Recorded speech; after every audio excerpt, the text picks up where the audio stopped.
और हम चर्चा की शुरुआत को अब आगे बढ़ाएंगे योगेश्वर राम मिश्रा जी से, जो मंडलायुक्त हैं बस्ती के।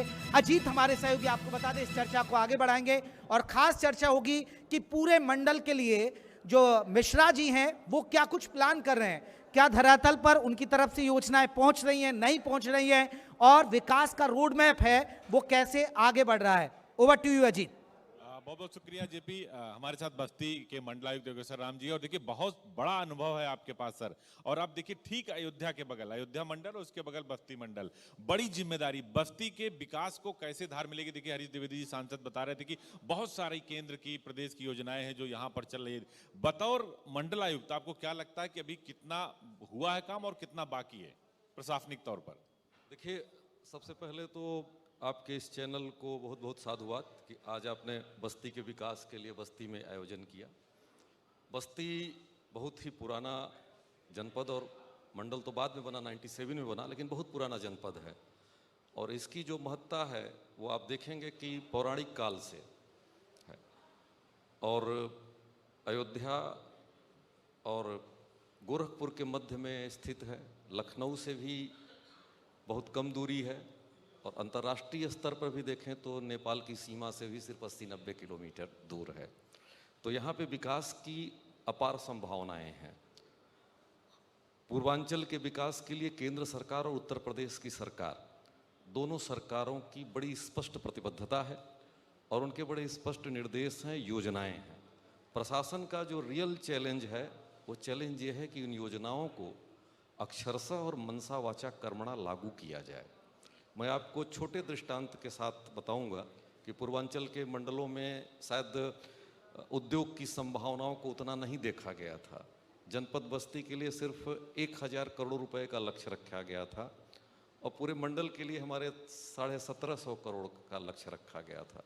आपको बताते हुए बड़ी सुखद अनुभूति हो रही है कि हम लोगों ने लगभग 12,000 करोड़ रुपए का मेमोरेंडम ऑफ अंडरस्टैंडिंग ज्वाइन कराया, और तकरीबन 3000 करोड़ से ज़्यादा के हमारी ग्राउंड ब्रेकिंग सर्वेइंग में आ जाएगा। तो ये बहुत बड़ा बदलाव है, बहुत बड़ा बदलाव है। और इससे जहाँ पे लोगों को रोजगार मिलेगा, यहाँ की जो औद्योगिक और वित्तीय स्थिति है वो भी सुधरेगी और विकास के कार्य होंगे। प्रशासनिक अधिकारियों को बड़ा स्पष्ट निर्देश है कि हमारे प्रयास से, हमारे काम से ही सरकार की योजनाओं का जमीन पे स्थानांतरण होता है। कितनी भी अच्छी योजना हो, अगर उसके लागू करने में किसी भी प्रकार की शिथिलता रहती है तो मंशा पूर्ण नहीं हो पाती शासन की। तो यहाँ मंडलायुक्त के रूप में मेरा कार्य भी है, और मेरे ख्याल से यही चैलेंज भी है कि जो सरकार की अपेक्षा है उस अपेक्षाओं पे हमारी टीम बहुत किस बड़ी तरह से। समस्या आती कि देखिए आपने ग्लोबल इन्वेस्टर समिट में बहुत ज़्यादा पैसा लाया, इन्वेस्ट लाया, लेकिन जो धरातल पर समस्याएं आती यही कि जैसे आप योजना आ गई उसको लागू करना है, सूची बनानी, मान लीजिए प्रधानमंत्री आवास है, मुख्यमंत्री आवास, निचले लेवल पे थोड़ा पब्लिक को बहुत सारी परेशानियों का सामना करना पड़ता है। ये एक चैलेंज है। आपको लगता है कि जो पात्रता, जो सूची चयन होती है उसमें कई बार होता है कि गड़बड़ नाम चयन हो गए, कई बार पात्र व्यक्ति को उसका लाभ नहीं मिलता, और कई बार जांच होती है, आप लोग कार्रवाई भी करते हैं, उसको भी ठीक करना एक बड़ी चुनौती है। देखिए, प्रशासनिक अधिकारी के लिए जो दायित्व के लिए सबसे बड़ी बात है उसकी एक्सेस, माने उपलब्धता, और उपलब्धता के साथ पारदर्शिता, ट्रांसपेरेंसी हो। तो इन दोनों चीज़ों को लागू किया जा रहा है। उद्योग की बात है, वहाँ हम लोगों ने सिंगल विंडो सिस्टम किया है कि अगर किसी को कोई दिक्कत हो सीधे बता सकता है। आपको पता होगा कि माननीय मुख्यमंत्री जी का खुद का अपना हेल्पलाइन और पोर्टल है, IGRS का पोर्टल है, उसको हम लोग करते रहते हैं। और अगर कहीं पर भी दिक्कत हो, मैं पंचायत राज का उदाहरण दूंगा कि यहाँ पे कुछ इस तरह से दिक्कतें आई थी, मेरे संज्ञान में आई थी, तो पहले लगा कि हो सकता है, तो उनकी बड़ी थारो जांच कराई गई। और आपको बताऊं कि 40-45 FIR हुई, लोग जेल गए, तो उससे भी माहौल बना है। और सतत सतर्कता, इटर्नल विजिलेंस जो है किसी भी प्रशासनिक दक्षता का, किसी भी तंत्र की निपुणता का द्योतक है, और इसमें हम लोग पूरी तरह से जागरूक हैं। गड़बड़ी होनी नहीं पाएगी, और कहीं पर गड़बड़ी होगी तो उसको करने वाले बख्शे नहीं जाएंगे। यह मैसेज बहुत लाउड एंड क्लियर है। माननीय मुख्यमंत्री जी का जो 0 टॉलरेंस का निर्देश है, उसे डाउन द लाइन तक हम लोग एग्जीक्यूट कर रहे हैं। अयोध्या के बगल में देखिए 84 कोसी परिक्रमा हो, चूंकि वशिष्ठ नगर को लेकर डिमांड हो रही है, अभी देखिए मेडिकल कॉलेज का नामकरण भी हो गया, तो जो डेवलपमेंट हो रहा है, चूंकि अयोध्या से बस्ती लगभग जुड़ा हुआ है, सरयू नदी के उस पार अयोध्या, इस पार बस्ती है, तो उसको लेकर भी यहाँ जो विकास की योजनाएं चलें, चूंकि हर हफ्ते खुद मुख्यमंत्री मॉनिटरिंग करते हैं, तो क्या लगता है आपको अयोध्या और बस्ती का जो डेवलपमेंट हो रहा है, राम सर्किट जो है, उसमें कितना काम हुआ और किस रफ्तार से हो रहा है? अब देखिए, मैं अयोध्या से ही शुरुआत करूंगा। हमारे 2-3 गांव नदी के उस पार भी है, जुड़ा हुआ है। और मखौड़ा जो धाम है उसकी भी अगर दूरी देखें, अगर नया जब जो मार्ग बन जाएगा तो उससे तो 7-8 किलोमीटर ही रह जाएगी। आज की तारीख में भी लगभग 18-19 किलोमीटर पे है। मखौड़ा को लोग पहले जानते नहीं थे, सिर्फ एक 2 चौपाइयों में रामायण के उल्लेख के आधार पे जानते थे। आज की स्थिति में यह है कि अभी कल ही मखौड़ा धाम का उत्सव का समापन हुआ है और मैं स्वतः कल रात में 11:30 बजे तक उस कार्यक्रम में था। आप समझिए कि 11:15 साढ़े 11 बजे भी 20 से 25 हजार लोग वहाँ पे थे। मनोर नदी, जिसको मनोरमा नदी बोलते हैं, उसके सफाई और शुद्धिकरण का कार्य चल रहा है, पूरा प्रशासन लगा हुआ है। अविरल और निर्बाध नदी का प्रवाह हो, ये सुनिश्चित हो गया है। वहाँ पर नदी के तट पर पर्यटन विभाग के द्वारा एक बड़ा सुंदर सा गेस्ट हाउस, रेस्ट हाउस करके बनाया गया है, जिसमें लोग आना शुरू किए हैं।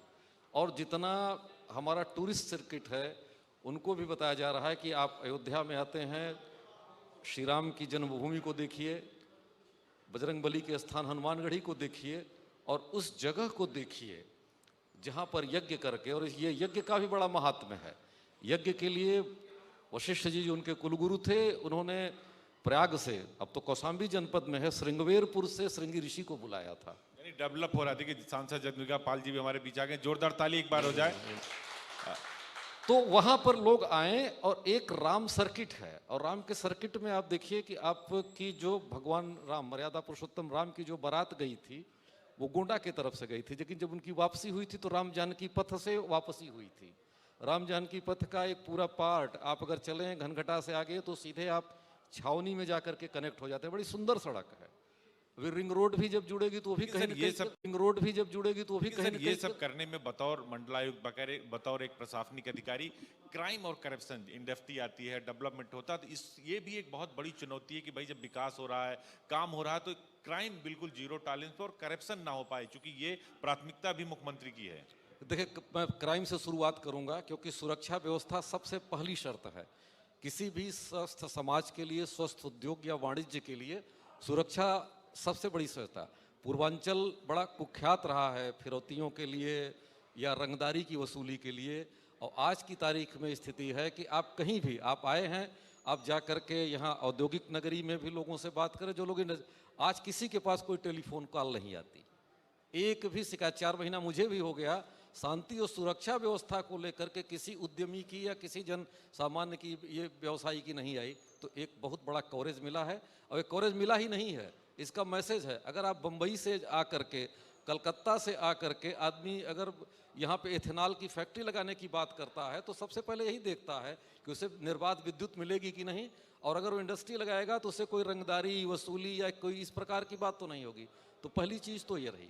जहाँ तक बात रही करप्शन की, तो ये जीरो टॉलरेंस की माननीय मुख्यमंत्री जी की नीति है, और इस पे हम लोग लगातार कंटिन्यूसली वॉच करते हैं। वॉच ही नहीं करते, हैमर भी करते हैं कि अगर कहीं इस प्रकार की किसी भी स्तर की शिकायत आए तो उसको निप इन द बैड, उसको वहीं पे तत्काल कार्रवाई की जाए, और इसका बड़ा सकारात्मक परिणाम मिला है।